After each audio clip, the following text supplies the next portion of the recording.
Assalamualaikum warahmatullahi wabarakatuh. Kita kembali pada kelas sosiologi, di mana kita kemarin sudah bicara tentang apa toh kelompok sosial. Ada pembagian kelompok sosial menjadi kelompok sosial yang beraturan dan kelompok sosial tak beraturan. Dari kelompok sosial tersebut akan memunculkan sebuah permasalahan sosial, karena ada tiga hal kan? Ya, ada partikularisme, ada eksklusisme, dan yang satu ada universalisme. Nah, dari tiga hal itu memunculkan sebuah permasalahan sosial. Di permasalahan sosial inilah yang akan kita bahas di bab 2 ini. Kita akan bicarakan kira-kira apa toh permasalahan sosial itu? Iya, oke, sip. Kita bicara tentang definisi permasalahan sosial dulu. Ada 4 definisi tentang permasalahan sosial itu. Yang pertama dia ngomong, Arnold Ross, beliau ngomong bahwa yang namanya permasalahan sosial itu adalah sebab kesulitan dalam masyarakat. Jadi semua penyebab dari kesulitan dalam masyarakat itu yang namanya permasalahan sosial. Oke, kira-kira apa saat ini yang terjadi? Iya, kita contohin saja adalah masker. Nih, masker dulu sebelum ada COVID Corona, itu yang namanya masker pembeliannya itu satu box isinya 50, itu dibanderol dengan harga paling mahal itu adalah 20.000. Itu saja sudah masker yang medis. Dan untuk merek-merek yang emang recommended untuk masker. Namun sekarang yang namanya masker untuk yang recommended itu sudah harganya di atas 250, dan banyak sekali masker KW. Nah, ada masker yang sebenarnya bukan untuk masker yang dianjurkan oleh WHO, tapi sekarang harus. Nah, itu yang namanya permasalahan sosial. Contohnya adalah masker. Yang kedua, menurut Rapp and Selsing, masalah sosial adalah masalah hubungan sosial yang menentang masyarakat itu sendiri.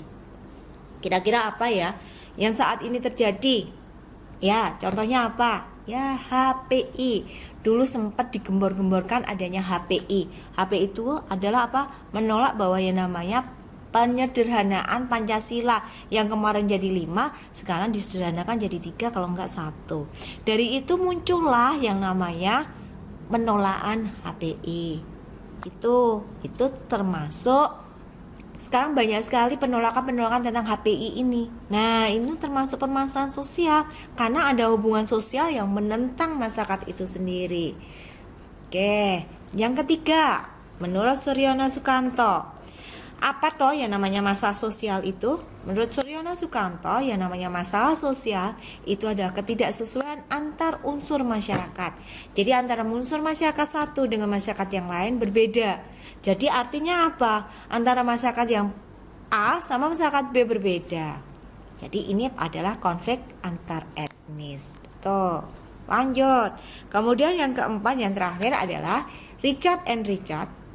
Dia mendefinisikan yang namanya masalah sosial adalah perilaku yang tidak diinginkan dan tidak bisa diterima oleh masyarakat. Jadi apa itu kira-kira? Iya, apa? Betul. Semua perilaku menyimpang itu disebut permasalahan sosial. Sebagai contoh ini. Jadi permasalahan sosial, adanya anak-anak pang, itu permasalahan sosial juga. Oke, paham kan? Oke, kalau kalian nggak paham, langsung chat Bu Titi di kelas virtual kalian. Kalau nggak, bisa di situ atau kalian bisa di WA Bu Titi. Paham? Oke, lanjut ya. Sekarang teori masalah sosial itu ada berapa sih? Ada 3 sebenarnya. Yang pertama adalah teori fungsi. Teori fungsionalis itu ngomongin bahwa yang namanya permasalahan sosial itu terjadi karena fungsi dalam masyarakat tidak berjalan lancar. Contohnya, ada sebuah lembaga sosial yang enggak sesuai dengan fungsinya. Maka akan memunculkan 2 hal, yaitu ada patologi sosial dan yang kedua ada disorganisasi sosial. Yang namanya patologi sosial itu adalah apa? masyarakat penyakit atau patologi, ya namanya penyakit sosial. Dan penyakit sosial itu yang ada di dalam hati kita, ada di dalam jiwa kita. Jadi sebenarnya mereka nggak miskin, tapi dia memiskinkan diri. Itu namanya patologi sosial. Apalagi kalau ada dapat bantuan kayak gini, mereka memiskinkan diri. Itu namanya patologi sosial. Oke, juga kriminalitas. Kriminalitas itu juga ada dua. Yang kriminalitas sesungguhnya dan kriminalitas yang patologi sosial. Kriminalitas yang karena patologi sosial itu karena apa? Ada istilah hedon atau ada istilah dia mengikuti zaman. Orang yang mengikuti zaman tapi kondisi ekonomi yang tidak sesuai, maka akan memunculkan kriminalitas yang didasarkan patologi sosial. Paham? Ya. Yang kedua adalah disorganisasi sosial. Apa toh disorganisasi sosial itu? Disorganisasi sosial itu adalah masalah sosial yang bersumber dari perubahan yang cepat. Contohnya apa? Sekarang ini ada pembelajaran jarak jauh. Itu yang memunculkan disorganisasi sosial. Ya kan? Iya, karena ada beberapa lembaga yang nggak fungsi di situ. Tapi muncul lembaga lain yang berfungsi di situ. Ya kan? Iya. Itu yang namanya disorganisasi sosial. Dong kan? Ya. Lanjutnya ada teori konflik. Tadi udah dibilangkan bahwa yang namanya menurut Richard yang namanya permasalahan sosial itu karena sebuah perilaku menyimpang. Nah, dari perilaku menyimpang itu akan memunculkan konflik. Konfliknya bisa konflik antar sosial, tapi juga bisa yang tadi diomongin bahwa yang namanya perilaku permasalahan sosial itu karena dia menentang dari masyarakat itu sendiri. Itu juga karena konflik. Nah, itu namanya sebuah teori konflik. Ya kan? Iya. Jadi teori konflik itu teori yang muncul karena menyebabkan sebuah permasalahan sosial karena ada konflik batin di sini, konflik karena ideologinya, konflik karena unsur-unsur budayanya. Nah, muncul yang namanya konflik antar kelas, konflik antar ras, konflik antar gender, dan konflik etnis. Yang ketiga yaitu teori interaksi simbolik. Apa toh itu, Bu?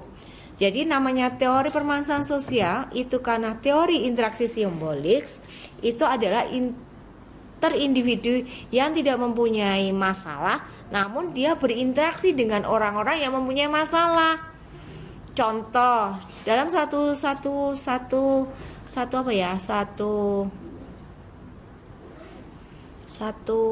kondisi sosial. Nah, di situ dia ada seseorang yang satu orangnya biasa, dia nggak bermasalah, tapi yang satu punya masalah. Karena dia punya masalah, memang pada dasarnya waktu tatap-tatapan dia nggak merasa menatap matanya, yang satu orang merasa itu tatapan biasa, tapi yang bagi orang yang ditatap ini dia lain. Ini ngapain ini orang ini? Nah, dia karena punya ada masalah tertentu, itu memunculkan sebuah permasalahan sosial. Paham ya? Oke. Yang lanjutnya adalah konstruksi sosial. Jadi kita mengonstruksikan realitas itu secara sosial, menginterpretasikan dunia secara sosial. Jadi contohnya adalah pengecapan. Jadi kita menginterpretasikan dunianya secara sosial. Jadi dunia maya diinterpretasikan secara realitas sosial ini. Ya kan? Jadi kadang kita akan berbicara ini halu. Banyak orang-orang bicara tentang halu. Ya, inilah yang namanya permasalahan sosial karena konstruksionisme sosial. Ya. Nah, paham kan? Oke, itu saja dari Bu Titik. Nanti kita teruskan kembali lagi ke bab selanjutnya, yaitu ada yang kita bicara tentang, kalau kita bicara tentang permasalahan sosial, kita bicara ada 5 hal, yaitu ada kriminalitas, ada kemiskinan, ada ketimpangan, kemudian ada eksklusisme, dan ada kesenjangan. Itu nanti ada kelimanya. Nanti akan kita bahas satu-satu, satu persatu. Tapi untuk saat ini kita tutup dulu. Kalian bisa istirahat selama 15 menit. Nanti kita munculkan lagi di video selanjutnya. Oke, billahi taufik wal hidayah. Wassalamualaikum warahmatullahi wabarakatuh.